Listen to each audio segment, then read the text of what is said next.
The UAE was shocked that the Pakistan did not supported them against Iran, and Pakistan was shocked that UAE was shocked.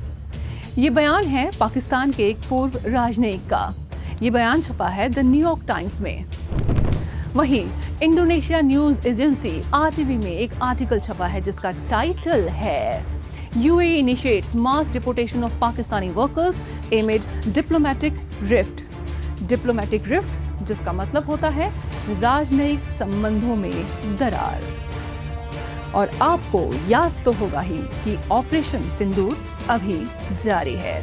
Pathankot का शाहपुर कुंडी barrage पूरी तरह से काम करने लगा है, जिसका मतलब अब रावी नदी का पानी पाकिस्तान को मिलना बंद। ये पानी अब मिलेगा सिर्फ पंजाब और जम्मू के किसानों को। दो खबरें लेकिन कहानी एक ही है, पाकिस्तान की बढ़ती बदहाली। नमस्कार, मैं पूनम अकोलिया और आप देख रहे हैं उत्तरांचल दी।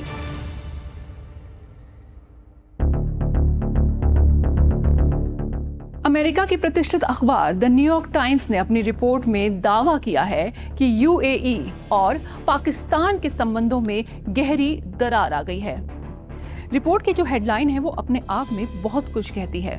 हेडलाइन कहती है कि UAE expels Pakistani workers as Pakistan peace making creates a rift, यानी मध्य पूर्व के संघर्ष में किंग मेकर और पीस मेकर बनने की पाकिस्तान की कोशिश अब उसी पर भारी पड़ने लगी है।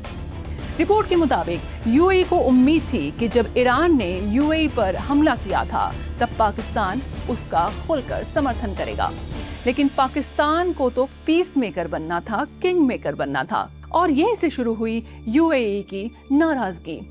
रिपोर्ट में एक पाकिस्तानी राजनयिक के हवाले से कहा गया है the UAE was shocked that the Pakistan did not support them against Iran and Pakistan was shocked that the UAE was shocked। यानी कि UAE को उम्मीद थी कि पाकिस्तान से समर्थन मिलेगा और पाकिस्तान को उम्मीद बिल्कुल भी नहीं थी कि मिडलमैन बनने की भूमिका इतनी महंगी उसे पड़ने वाली है। अब UAE की बारी है। रिपोर्ट के अनुसार UAE अब सख्त रुख अपना रही है। दावा किया जा रहा है कि शिया समुदाय के पाकिस्तानी वर्कर्स को चुन चुन कर देश से बाहर निकाला जा रहा है। ये दबाव केवल कूटनीतिक दबाव नहीं है।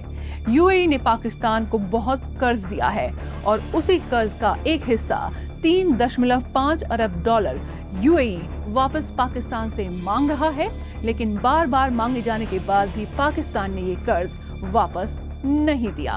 और इसी बीच सऊदी अरेबिया इस पूरे संघर्ष में कूद गया और उसने पाकिस्तान को $3 अरब का सहयोग करने की पेशकश कर दी। अगर पाकिस्तान ये मदद लेता है तो फंसेगा, और अगर ये मदद नहीं लेता है तो जरूर फंसेगा। ये मदद खाड़ी क्षेत्र के अंदर पावर सेंटर की लड़ाई को और बढ़ा देगी और इसका इल्जाम पाकिस्तान के सर ही आएगा। सबसे बड़ा खतरा रेमिटेंसेस का है। UAE में काम कर रहे पाकिस्तानी वर्कर्स पाकिस्तान की अर्थव्यवस्था की रीढ़ माने जाते हैं। पिछले वर्ष अकेले UAE से पाकिस्तान को लगभग $8 अरब का रेमिटेंस प्राप्त हुआ है।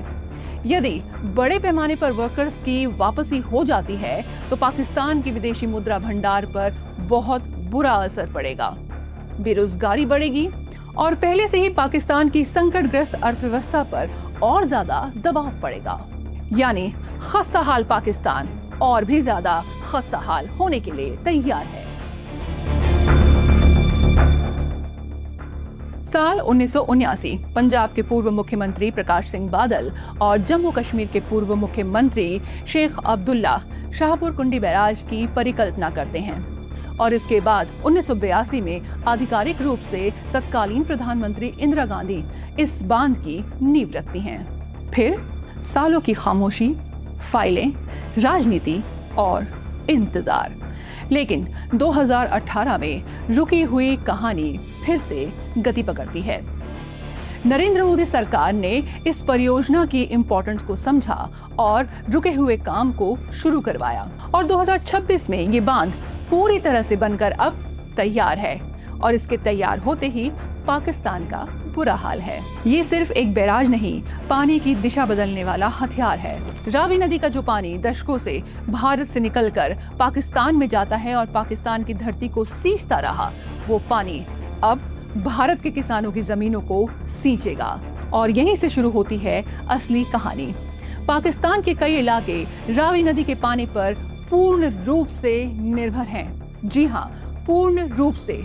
न केवल पीने के पानी के लिए, बल्कि एक बहुत बड़ा इलाका जहां पर खेती होती है पाकिस्तान में, उसका पानी रावी नदी से ही लिया जाता था। लेकिन अब वो विकल्प पाकिस्तान के सामने खत्म हो चुका है। यानी कि पाकिस्तान की जमीन का वो हिस्सा जो रावी नदी के पानी से हरा भरा हो रहा था, अब बंजर होने के लिए तैयार है। इसका सीधा मतलब यह है कि दोहरी मार पाकिस्तान की इकोनॉमी पर पड़ने वाली है। एक तरफ वो लोग जो यूएई से खदेड़े जा रहे हैं, वो देश में बेरोजगार बनकर मौजूद हैं। वहीं दूसरी ओर एक बड़ा इलाका पानी से वंचित होने वाला है पाकिस्तान का। तो दोहरी मार पाकिस्तान की इकोनॉमी पर पड़ने वाली है। पूरी दुनिया ये जानती है कि कैसे पाकिस्तान खुद अपनी बदहाली के लिए जिम्मेदार है। और अब ये दो खबरें पाकिस्तान की इकोनॉमी पर ऐसा प्रहार करेगी जिसके बाद उसके लिए उठ खड़ा होना आसान बिल्कुल नहीं होगा, बशर्ते कहीं और से उसे भीख ना मिल जाए। नमस्कार।